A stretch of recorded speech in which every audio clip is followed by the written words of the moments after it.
Super ექსკლუზივი მიქსონის ვისკის არხზე.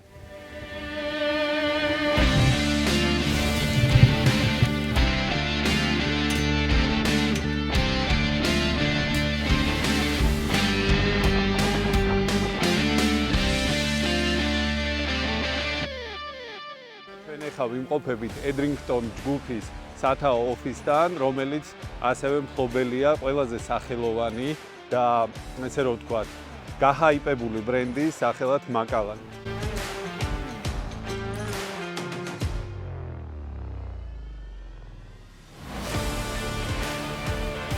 Edrington ჯგუფი დაარსა ვილიამ რობერტსონმა 1861 წელს და უკვე მისმა შვილიშვილებმა მოახერხეს ის, რომ ამ კომპანიისგან შექმნეს უზარმაზარი დიდი კორპორაცია, რომელიც სხვადასხვა დისტილერიებს ფლობს.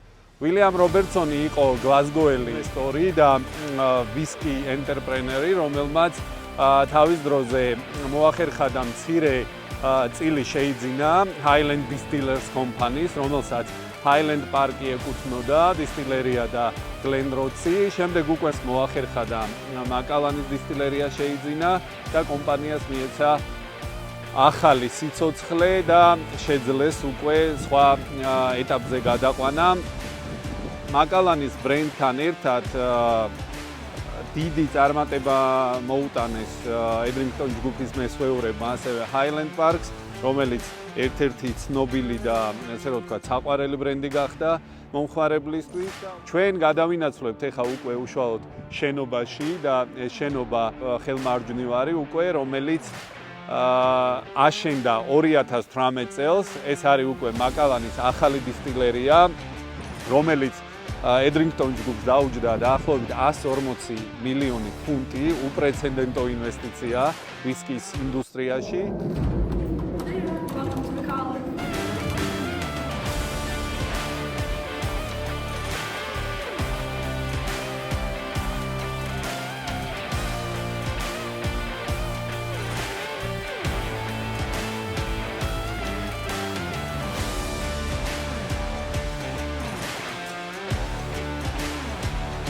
ჩვენ ახლა უკვე შემოვედით უშუალოდ შენობაში და ფაქტიურად Macallan-ის მუზეუმში ვიმყოფებით, სადაც ყველა ეტაპი ამ კომპანიის განვითარების აღბეჭდილი და ისტორიული მთავარი მონაცემები. Macallan-ის ისტორია იწყება ალექსანდრ რეიდით, ეგეთი ფერმერი იყო, რომელიც ამ კრეგალიკის რეგიონში მოღვაწეობდა. ამავე დროს ალექსანდრი იყო სკოლის მასწავლებელიც, როგორც იძახიან და საკმაოდ განათლებული პიროვნება, უბრალოდ თავის ბედის დაკავშირება გადაწყვიტა ქერის ალაოს მოყვანასთან და უკვე შემდგომ ნელ-ნელა გადავიდა დისტილერიაზე, იმიტომ რომ 1824 წელს, როცა მან Macallan-ი შექმნა როგორც კომპანია, უკვე ერთი წელი იყო მოქმედებაში კანონი ვისკის შესახებ, რომელმაც მთელი შოტლანდიური ვისკი ფაქტიურად და ვიცით ჩვენ ეს ისტორია წინა სერიებში გვიყვავს, გამოიყვანა ლეგალურ ყოფაში და გადასახადების ქვეშ მოაქცია სახელმწიფომ უკვე ეს ინდუსტრია. შესაბამისად, ეს ტრენდი ეტყობა ალექსანდრმაც კარგად დაიჭირა და უკვე დაიწყო ფაქტიურად ლეგალურ გარემოში ვისკის წარმოება. სულ რაღაც 8 წელიწადში მან უკვე პირველი კუბი შეიძინა ვისკის სახთელი, ანუ რაც ნიშნავს, რომ მანამდე საკმაოდ კუსტარულ და ესეც სახელდახელო რეჟიმში აკეთებდა და უკვე დაიწყო, ესე რომ ვთქვათ, კარგი მოცულობების გაყიდვა. აქ ასევე მუზეუმში გვხვდება ძალიან საინტერესო დოკუმენტი, რომელიც არის მიწის საკუთრების დამადასტურებელი დოკუმენტი, რომელიც ალექსანდრეის ეკუთვნის და ამ ტერიტორიის ფლობას მას უდასტურებს.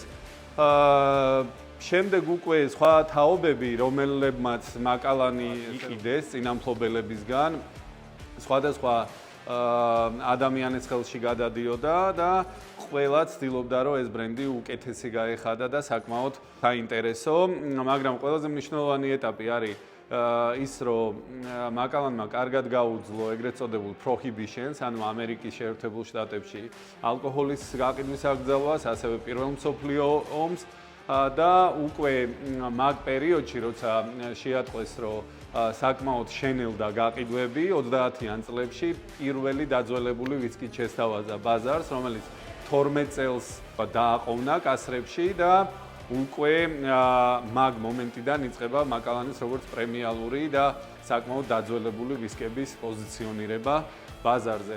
ყველაზე საინტერესო ამ ეს პატარა მუზეუმში და მაგრამ ბევრ ბოთლიან მუზეუმში არის ის, რომ აქ ხვდება საკმაოდ უნიკალური 1848 წელს დამზადებული ვისკი, რომელიც ალბათ ერთ-ერთი პირველი რელიზია, რომელიც დისტილერიამ ზოგადად გამოუშვა.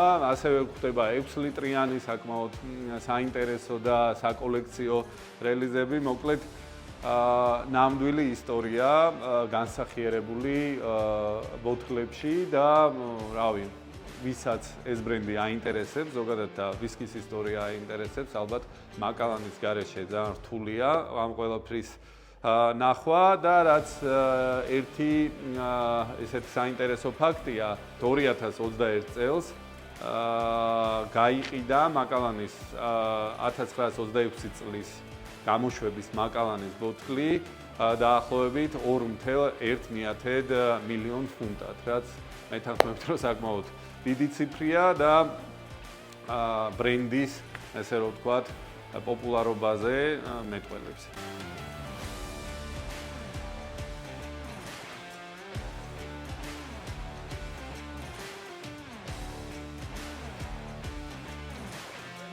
შიდა ტერიტორიაზე ვარ, საწარმოსი. ეხლა ვიმყოფებით ეგრეთ წოდებულ სტილ რუმში, სადაც დისტილაციის პროცესი მიდის და უშუალოდ სპირტი გამოიხდება.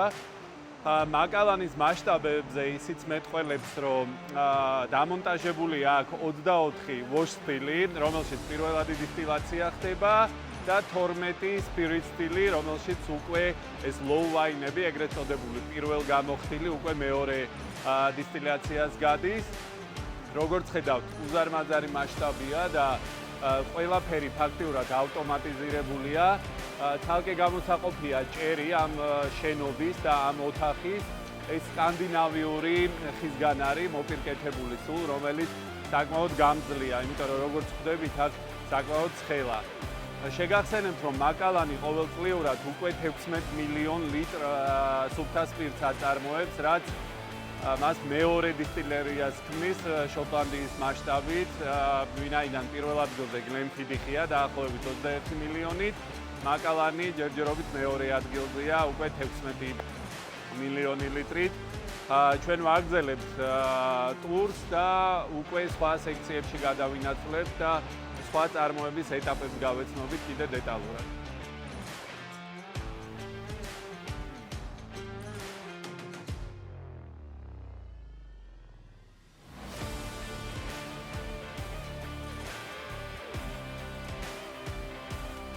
გარდა სტილ რუმისა, ამ სივრცეშივია ესე რომ ვთქვათ, განთავსებული ყველა პროცესი ქერის ალაოს დამუშავების.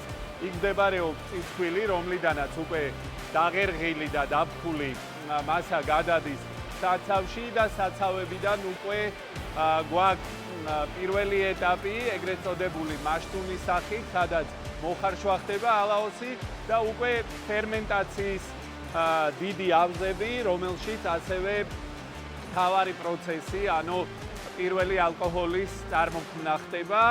ყველაფერი ერთ კონსოლიდირებულია და რაღაც ბლოკებად არის დაყოფილი და ძალიან ლამაზი და საინტერესო მაკეტი გვიჩვენეს, რომლის კადრსაც ნახავთ აუცილებლად, სადაც ზემოდან ჩანს ეს დისტილერია და ზემოდან ყველაფერი კარგად არის გასაგები თუ რა სად და როგორ არის განლაგებული.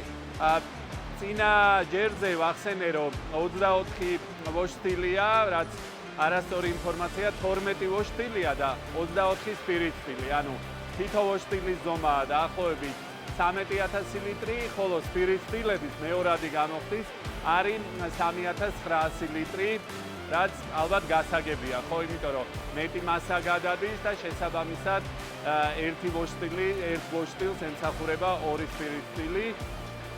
დანარჩენი პროცესი სრულიად და სრულებით ავტომატიზირებულია. აქ ფაქტიურად ადამიანები არ ჩანან, თუმცა მიდის სრული სამუშაო პროცესი სრული დატვირთვა. ძალიან საინტერესოა და ნახოთ კიდე რა გველოდება მაკალანში.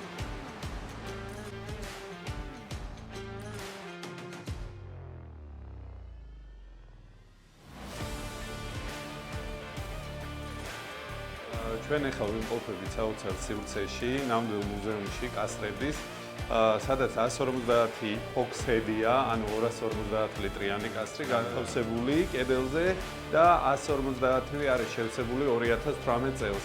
ანუ იმ წელს, როდესაც ეს გრანდიოზული და რაღაც საოცარი შენობა აშენდა, ჩვენ არ ვიცით, და მხოლოდ მასტერ დისტილერმა იცის, როდის დამწიფდება ეს კასრები იმისთვის, რომ გადავიდეს ბოთლში, მაგრამ ერთი რაღაც დააზუსტებით ვიცით, რომ ეს იქნება რაღაც სუპერ ლიმიტირებული და განსაკუთრებული სერია მაკალანის ხაზში. რაც შეეხება თვითონ კასრებს, მაკალანი ყურადღებას უსმობს კასრების მენეჯმენტს. აქვს საკუთარი სამჭედლოები, რომლებთანაც უკვე 30 წელზე მეტია თანამშრომლობენ, იყენებენ როგორც ამერიკულ მუხას, ასევე ევროპულს, რომელსაც უფრო მეტი ტანინი და სიმუქი აქვს, შესაბამისად ამ მუხების მენეჯმენტში არიან და რაც ნიშანდობლივია, კიდე მაკალანმა იმისთვის, რომ კასრებზე იზრუნოს, შეიძინა შერის ბოდეგა ხერესში, რომელიც პირდაპირ მომწოდებელია უკვე მისი შერის კასრების. ეს არის, რაც გვინდოდა მაკალანის კასრებზე გვეთქვა, კომპანია ნამდვილად იმსახურებს თვით ყურადღებას, რომ ამ მასშტაბის მენეჯმენტი ამდენი კასრის ნამდვილად რთული საქმეა.